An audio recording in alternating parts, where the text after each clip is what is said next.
What up, YouTube? It's Robert Marshall coming back at you again from New Concord, Ohio.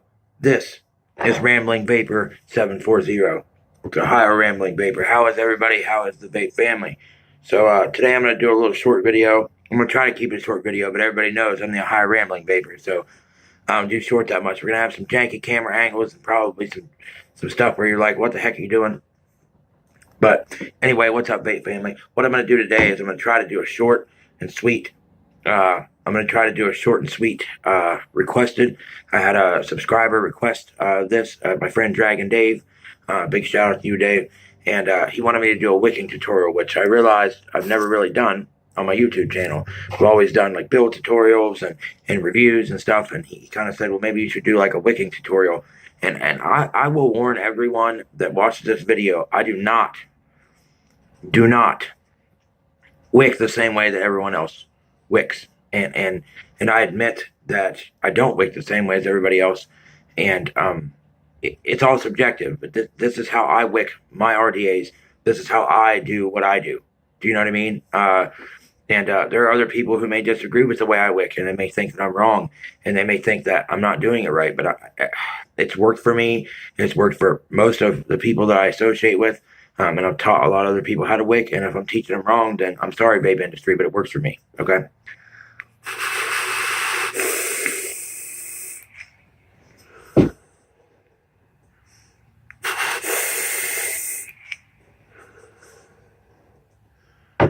So, excuse my cough, guys. So, what we're going to get into right now is, like I said, there could be some janky camera angles and some stuff that goes on. But I'm going to check my coils and see how they're glowing. First off, I'm going to check and see how these are glowing while I speak with you. So, as everybody knows, I ramble, and I'm a rambly guy. Okay, but I have to reglow these. I took this apart for the purpose of this tutorial. I took my wicks out, which were well wicked. But it's okay, because I'll do that for you guys. Okay, just a little bit of cotton. So you're going to need some tools. I'm just going to give you a rundown of the tools that you need. Obviously, you need an atomizer that has coils in it, and you need either a regulated or unregulated device. You need a device. You have to be able to fire the coils, and you need to make sure that before you wick, that you glow your coils and make sure that they glow from the inside out.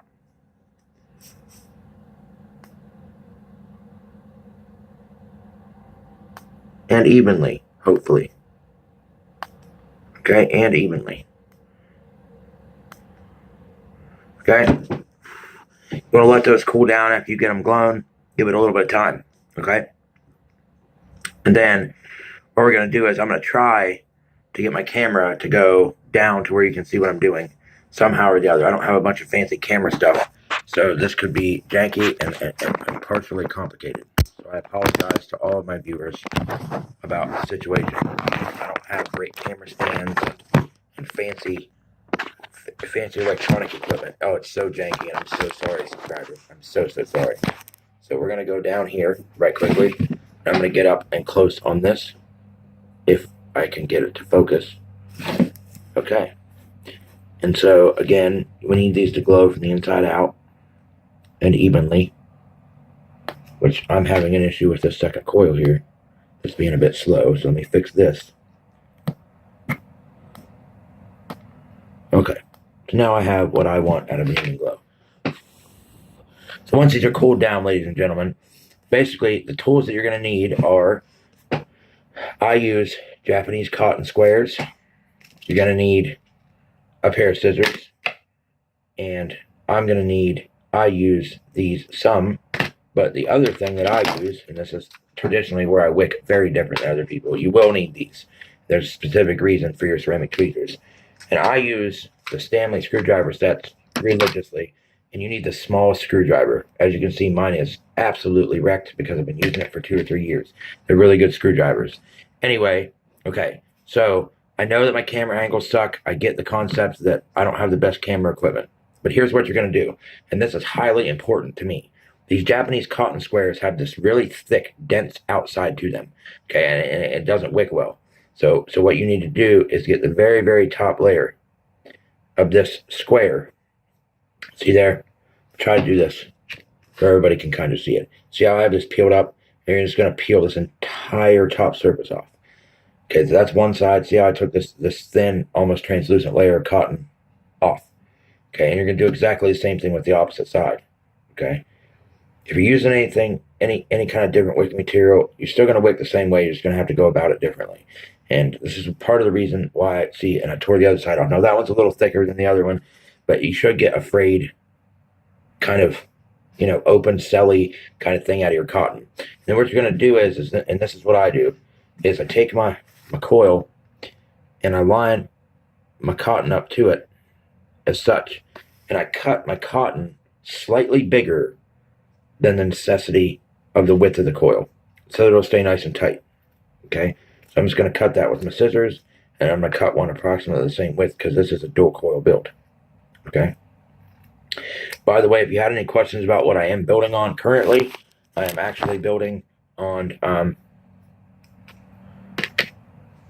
actually in the middle, I apologize, I got distracted with a Facebook message. I'm sorry, guys. It's actually from Dragon Dave. What do you think about that, YouTube? Dragon Dave, who I'm doing this video for, big shout out to, was actually sending me a Facebook message. So anyway, I'm going to cut these to they're approximately the same size. So that's how that works. And so what I'm going to do is, see how these are slightly almost double the size of my coil. And I do this on a regular. And I don't do what other traditional guys do. And this is where, when some people bigger, anyway, if you wanted to know what I was building on, I'm actually building on the drop RDA. That is not the drip tip that came on it. That's actually the drip tip that came on my, wow, my brain froze, on my Dead Rabbit RDA, but I love it on this because the Spectrum has the green lights. Okay, so I can matchy match. I have a matchy match thing, a little OCD. So again, I'm rambling. I'm sorry, guys. So basically, what then I'm going to do is I'm going to take my piece of cotton, and I just literally take my cotton and I fold it in half to where it has like a trough in it. If I can get that to focus. Okay, it has a trough in it. See that bend? And all I do is trough it. I don't roll it. I don't play with all that. And then I just roll one end.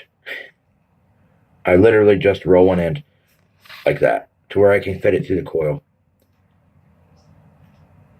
And then I run it through the coil. Of course, I can't do it because I'm trying. I just run it through the coil and I pull it. Now, here's the secret to this. This should not be loose. It should not be easy to pull through here, and it should catch. And then you wiggle it back and forth a couple times by holding both sides, and you wiggle it and get it to where it'll move, but it's still quite taut. We're going to do the same thing with the other one. Okay? We're going to make a little trough, like so. A little trough. And we're going to spin one end. Just twist it. Bit out. Okay? Just enough to get it through the coil. And then I have to turn this camera away from you just so I can see. Okay? And we're going to do the same thing. We're going to pull it through. Okay? We're going to wiggle it back and forth a couple times to get it slightly loosened up. Now, the Dead Rabbit and the Drop RDA both, this is obviously an excess amount of cotton. So what I do is, if I can do this where you can see it, I lay my cotton at the bottom of my deck and I cut it. That's it. Lay it at the bottom of my deck on both sides and I cut it. So I lay it down to the bottom of the deck, pull my two pieces, darn it, lay it to the bottom of the deck, such as this. I lay it down in there so it'll sit in my well and just trim it on off. Not real good at the backwards camera thing, so I do apologize to everybody. Now, this is the part that I've learned over time that I think is more important than when I used to first wick. Now, as you can see, mine isn't as pretty as some other people's wicking jobs. Look at that. It's kind of stereo crazy. Okay, and then what I do is I take my ceramic tweezers and I do this fluffing thing. And all I do is run my ceramic tweezers up and down just as such on both of my wicks. On both sides, this being a dual coil on both sides. And I kind of just scrape at it a while. You know, slow and steady wins the race, right? And what's going to happen is this. You're pulling little pieces of cotton out of these fantails, okay? See how much cotton I just pulled out of those two fantails? Okay, that's going to fan those out. And then they're going to look like this. They're going to be all frayed and janky, and we'll fix that. So then we're going to go to the other side that has not been buffed. We're going to do exactly the same thing over and over again. Okay, every time I wick, I do this. It also stretches out my tails. So that's why when I cut them a little high, this actually seems to pull them out. See, look at that. That's how much cotton I just took off of that. Okay? And then I'm going to retake my scissors, and you take your fingers, and you just don't pull hard, but you just run your fingers across your cotton. And it will pull all the excess loose cotton out so that you get a good clean look, really. And then you're going to take your scissors, and you're going to cut these even, just like so. Cut them even across. Cut them even across and get rid of those really small, thin tails. So now we have more of a bow tie, traditional bow tie look, okay? Then I'm going to take the small screwdriver out of my Stanley screwdriver kit, or the small screwdriver you have in your precision screwdriver kit. Doesn't have to be Stanley, but Stanley ones have held up for me for a long time. I actually bought another set thinking, oh, these ones are cruddy, and I take that other set to like vape competitions and when I go places because there's so much more set up, and then I still don't want to use them because they're brand new. And when these ones finally go all janky on me, I'll have another set, but I'm backwards that way. Okay, so then the next thing I'm going to do is I'm going to try to do this backwards on camera just for you, Dragon Dave. I'm going to take this and stick my screwdriver in the back of the first wick, and I'm going to push it under my coil and down. Okay, so I'm going to tuck it under and down, right? And even though I'm using the dead rabbit, I still, or wait, okay. So typically that's how I would do it. I'm very sorry, guys. Typically that's how I would do a wick. Okay, I would tuck it in like this and under, and then push it back behind the coil. I can't do that with the dead rabbit. So with the dead rabbit, all I'm going to do is make sure these are separated, and I'm going to take them and just tuck them down in to my deck space. I'm trying to do this on camera, and of course it's a miserable failure. It's backwards and it's away from me. Okay, and I'm just going to tuck these in just there, just so they go under and basically flush with my deck. Okay, trying to show you like from the other side. Okay, how they're just flush with the deck. And then I'm going to repeat the same process on the other side. And these are nice and fluffed out, thin, and I'm just going to tuck them in. You know, with the dead rabbit and the drop RDA, wicking is so much simpler. And I should have probably done this tutorial with another thing. But like I said, with another RDA, I would bend that in and tuck it under, and then push it back just to the edge. If you guys have wicked on other RDAs before, you understand what I'm saying. But I kind of twist mine down, and I don't do all that fancy Scottish roll craziness. And I fluff mine out, and I get really good vape production. And like a lot of people don't like the way I wick, and I understand why they don't like the way I wick. But that is what my wicking system will look like. And then of course a little juice. And I'm weird this way, and I think it's from watching Instagram and stuff, but I always start by soaking my coils. I saturate my coils first, and I let them set for a second. See how they're kind of like soaking in the juice, but it's not really going into my cotton. I'm gonna keep doing that until it starts to feed my cotton. Right? See how it's feeding the inside. The inside of that cotton is now saturated underneath the coils, but the rest of it isn't. And I'm gonna do that 3 or 4 times, and then I'm gonna fire it just a bit. See that? See how it soaked it in? Watch.